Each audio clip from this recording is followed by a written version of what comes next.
De volta com linha de passe, vamos fazer o seguinte, direto ouvir Fernando Diniz em coletiva, porque tá bravo, tá chateado, enfurecido com as coisas que estão acontecendo lá no Cruzeiro, que aconteceu durante a semana, e hoje, pós-jogo, já tinha gente cravando que ele estava demitido, que ele não era mais treinador do Cruzeiro.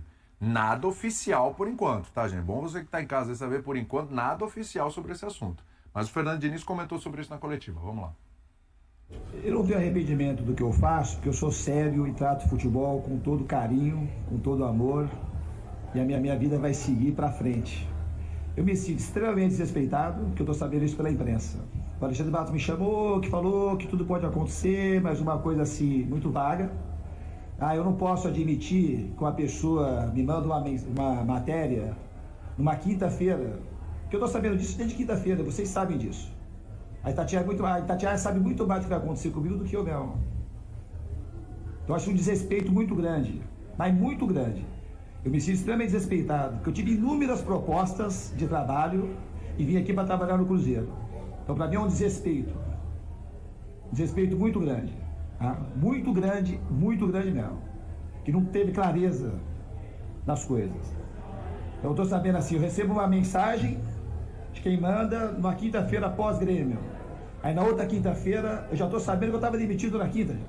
Eu estou falando isso aqui caso isso se confirme, tá? Porque agora ninguém falou que está demitido. Eu acho uma maneira espúria fazer isso aí, com qualquer um.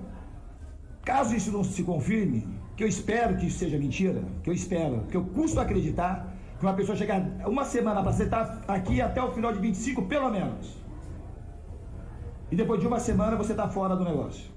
Não tem nenhum problema. Chega e fala assim, não tem resultado, aqui não era isso, queria o resultado, não dá, e fala assim, você está fora, aceitaria uma boa. Mas dessas condições, não.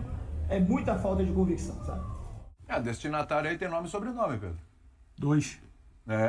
Alexandre Matos, o primeiro, e também de tabela Pedro Lourenço, dono da SAF, todo poderoso, dono do Cruzeiro. O Pedrinho. O Pedrinho, que tirou o Seabra. Eu vou ficar falando isso aqui toda hora. E não tô sendo engenheiro de obra pronta. Tô falando isso desde quando tiraram o Seabra. Eu já falei aqui. Pra mim, um erro grotesco. E até falando aí de sacanagens, por e tal. Com o Seabra foi, por causa do áudio vazado e tudo. Acho que foi uma sacanagem com o Seabra. Seabra que termina em Seabra alta, hoje, pois é, eu ia falar isso. O Seabra que sai do Cruzeiro classificando o time pra semifinal e com uma posição intermediária ali, a fase não estava muito boa, mas posição intermediária no Campeonato Brasileiro, com chance de brigar por Libertadores e tudo, ele foi lá salvar o Bragantino. E a escolha do Cruzeiro determinou um não título da Sul-Americana e também não foi para Libertadores via Campeonato Brasileiro. Não estou dizendo que o Diniz é o culpado, a escolha é que determinou... O trabalho do Diniz não é bom. O trabalho do Diniz não é bom. E ele sabe disso. Porém, olha o tempo também que teve. Ele sabe também não vou passar pano, tem responsabilidade dele. Mas ele fez uma escolha. Quando a gente abre o programa falando do Botafogo, naquela odd, explicando se tem técnico, investimento, mas tem bom trabalho, a gente pode usar essa régua de avaliação para o Cruzeiro. Você ter dinheiro, você gastar, você fazer farra em janela, não necessariamente te torna um bom gestor de futebol, de pessoas e de ambiente. Porque se a gente fizer uma rápida pesquisa nos citados aí e olhar um pouquinho para trás como eles chegam aos clubes, como eles deixam os clubes, não é novidade nenhuma falar que as relações não são claras, os recados não são diretos, os tratos não são os melhores. Mas hoje em dia não dá pra você ganhar campeonatos, consequentemente, se você não tiver muito dinheiro. Então, mas é outro papo, é que não é só dinheiro. Quando a gente olha, o Cruzeiro vai ter dinheiro. Perfeito. O dono do Cruzeiro tem dinheiro. Gastou vai colocar mais dinheiro. Só que não é só isso. E quando você vê os episódios, que depois as pessoas ficam tentando entender, mas time tal ganhou porque tem dinheiro. Não. Tem dinheiro, é difícil ganhar sem dinheiro, você precisa trabalhar. E são sempre os mesmos personagens envolvidos. Veja você, ponto. O trabalho do Fernando Diniz no Cruzeiro não aconteceu. Ainda, não sei se vai continuar no que vem. Ele não é bom. O Diniz sabe isso. Ninguém precisa virar para ele e falar, Diniz, eu vou te contar uma novidade, o trabalho não tá bom. Ele sabe disso. Agora é tudo como você lida, e quase sempre é assim com os personagens envolvidos. Então, sabe, não dá também para se chocar, não dá para se surpreender. Porque depois dessa entrevista, ou não vai acontecer nada, e ele vai ter que pedir desculpas aos seus dirigentes também numa entrevista, ou alguma coisa acontecerá. A última entrevista que eu lembro Ou então vão utilizar dessa entrevista para dizer que a justificativa para não dar embora agora é essa. Não, aí não dá. Aí não dá. Aí não dá. Se ele permanecer Aí não dá. Você duvida? Não dá. Aí não dá. Você duvida? Duvidar, não duvido. O trabalho é seguir. O trabalho é seguir, mas a partir da quebra hierárquica na coletiva, não há mais clima. É óbvio. O que me surpreende a partir de agora é se o Diniz permanecer no Cruzeiro. Agora eu fico surpreso. Não só por questão do trabalho, mas pela questão agora de tudo que ele falou. Talvez essa fosse a última chance dele também de ter um microfone e atirar e expor o que está acontecendo lá dentro. Talvez ele entregou para os caras o que os caras O último técnico queriam. que fez isso, assim, não com os dirigentes, mas com o elenco, que tinha a ver com os dirigentes também, era um técnico que estava no Fortaleza, fazendo um excelente trabalho, e foi pro Cruzeiro, emergencialmente. Tá falando do Rogério Ceni? Exatamente. E uma hora chegou e disparou contra os líderes do elenco, contra todo Morreu mundo lá, ali. foi morto. Foi mandado embora e o Cruzeiro foi rebaixado. Mas o que tem. O Rogério tinha razão na época. Vale lembrar. Claro que agora a situação é diferente, aquela diretoria não é essa diretoria, aquela ali é uma diretoria muito mais complicada que essa, a gente pode apontar erros de gestão, mas não tem questões financeiras, essas coisas estranhas. É bom frisar. Mas no final das contas é muito raro um treinador abrir o coração desse jeito, Brenner. E ali ele fez também sabendo qual é o ambiente. O Diniz não é bobo. E eu tenho lugar de fala para falar como bom mineiro, como bom Belo Horizontino. É importante o lugar de fala. E sei como funcionam as coisas na imprensa e nos dois clubes, porque Cruzeiro e Atlético estão vivendo um momento muito parecido em termos de gestão. Porque se tornam SAFs e quem controla as SAFs agora são pessoas de lá, de Belo Horizonte, grandes Já empresários. estava no clube antes de haver feito a SAF. Sim, e figuras influentes que de longa data exercem essa influência de maneira muito direta, mas agora eles têm a caneta.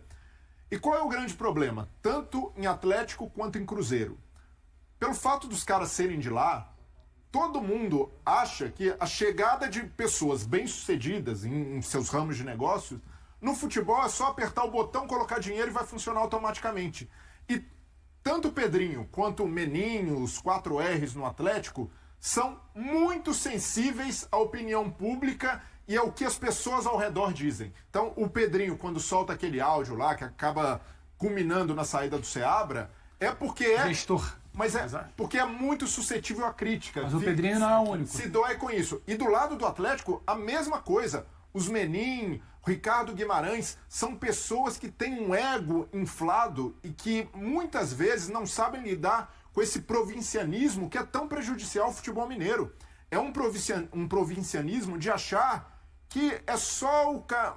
não, coloca alguém da família aqui que vai dar certo. E no Atlético acontece, porque o Menin, o Rubens, tem o filho, o Rafael, tomando conta da SAF do Galo. No Cruzeiro, o Pedrinho, a primeira coisa que fez ao se tornar dono, colocou o filho lá para meio que trabalhar junto com o Alexandre Matos. Gente, isso daí é um atestado de amadorismo. Não é o que esses clubes precisam nesse momento, que tem investimento. Então não adianta nada colocar caras que têm dinheiro para tomar conta se eles não têm visão de futebol. E o Fernando Diniz ali, ele dá um grito por profissionalismo. E até pode ser que a coisa mais útil que o Fernando Diniz fez no Cruzeiro foi passar esse recado, porque acorda o torcedor e vai gerar uma cobrança em cima de um cara que acha, nossa, o meu brinquedo aqui, mais um negócio. E o Cruzeiro não é mais um negócio no portfólio dele. Mas o Cruzeiro pensando nessa mentalidade, precisa ser tratado com profissionalismo. Pensando nessa mentalidade que você descreveu, alguém que age como o Diniz...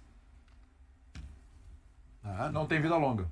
Não, né? E não O lida Diniz, bem. o Diniz ele pode ter muitos defeitos. No fim das não é contas... burro. Ele sabe porque ele Pode ter problema para ser contratado por outros clubes, inclusive. Não sei, mas no fim das contas, essas pessoas que agem dessa maneira, com essa mentalidade de trabalho e de negócios, por assim dizer, elas vão encarar essa manifestação pessoalmente. É assim que vai ser. Esse é o problema. Sim.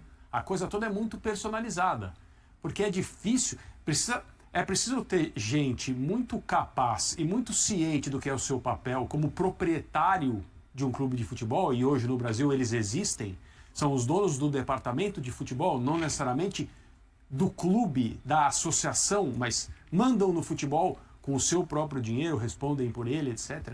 Mas essas pessoas, elas precisam ser muito maduras e muito desprovidas de ansiedades e terem a vaidade controlada, né? Porque o grande problema do ser humano é o controle da vaidade e da ansiedade. Ali não tem, viu? Então, se você não tem isso, no momento em que você adquire o controle de um clube, é o seu clube, Sim. você se sente não o cara que vai administrar aquilo ali da melhor maneira possível, pensando em tantos aspectos. Você se sente no torcedor mais privilegiado de todos. É isso que você se sente. Você é o torcedor-chefe. E na hora que um técnico fala dessa maneira, eu não estou fazendo uma crítica ao Diniz, porque ele não começou ontem no futebol, e ele deve saber o que está fazendo, mesmo irritado. Exato.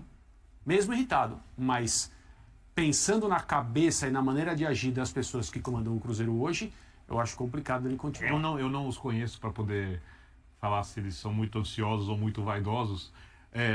Eu só acho uma coisa... sabe que as coisas que eu mais gosto é quando alguém mostra otimismo em relação a algumas situações. E eu, que sou uma pessoa um pouco otimista, já fui cético, mas hoje eu sou um pouco otimista, eu admiro o seu otimismo. Fale mais sobre essa evolução. Não, eu não sou o personagem. Sobre essa sensação. Não, só, Quando a gente vai ficando mais velho, se você não mudar seu jeito de pensar, a única coisa que serviu a vida é pro corpo envelhecer. Perfeito. Por isso eu me interessei. Mas falando isso, eu vou lhe dar uma informação. Opa. Vamos supor que nesse momento a torcida do Cruzeiro esteja incomodada com alguma coisa do seu proprietário. Basta contratar 1 ou 2 jogadores de nome e está tudo resolvido. Rapidinho, para só fechar. para complementar, Se der resultado, essa está resolvido entrevista, realmente. essa entrevista do Diniz, ela não acontece por acaso. O Diniz já foi vítima no início do ano de uma demissão, que é comunicado por telefone em alguns minutos, para trocar, o Edinaldo volta ao poder. Seleção, ele não pôde falar muito sobre o que aconteceu. Ele muito provavelmente ele entende o meio da bola, o treinador sabe quando ele está para cair. Só que se ele não fala hoje, simplesmente a demissão do Diniz seria: o trabalho não aconteceu, mas um trabalho ruim acabou. Só que o trabalho do Pedrinho em gestão de técnico equivocado, o do Alexandre Matos, pior ainda, é mais um clube que ele não trabalha bem, né? Sim. Porque foi o Vasco, foi o Atlético Paranaense, porque muito se vai puxar para entender o Atlético Paranaense. Tem dedo de muita gente nessa queda. Agora o Cruzeiro. Então acho que tem muito também de dar um grito ali na última oportunidade de microfone que você tem, praticamente demitido já, de virar e falar: opa, olha só, aqui dentro a banda tá tocando assim. Deixa eu lhe fazer uma não pergunta. É só uma questão de trabalho ruim. Eu não espero que você tenha a resposta tecnicamente perfeita, porque eu não tenho, tá? Então eu não posso esperar isso.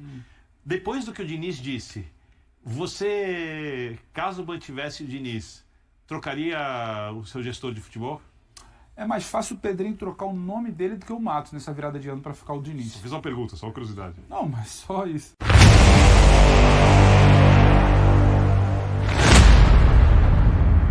Em entrevista após a vitória do Cruzeiro sobre o Juventude, o volante Lucas Silva fez uma análise da temporada. O capitão celeste reconheceu que o ano foi marcado por altos e baixos, mas destacou a importância do aprendizado e da união do grupo. Apesar de não ter alcançado a vaga na Libertadores, o time conquistou a classificação para a Sul-Americana e a Copa do Brasil, o que, segundo Lucas, mostra que o Cruzeiro está no caminho certo para o sucesso em 2025. E aí, galera, o que acharam? Deixe nos comentários. Não se esqueçam de deixar o like e de se inscreverem no canal e ativar o sininho para receber as notificações. Até mais, Nação Celeste! Vamos pra frente!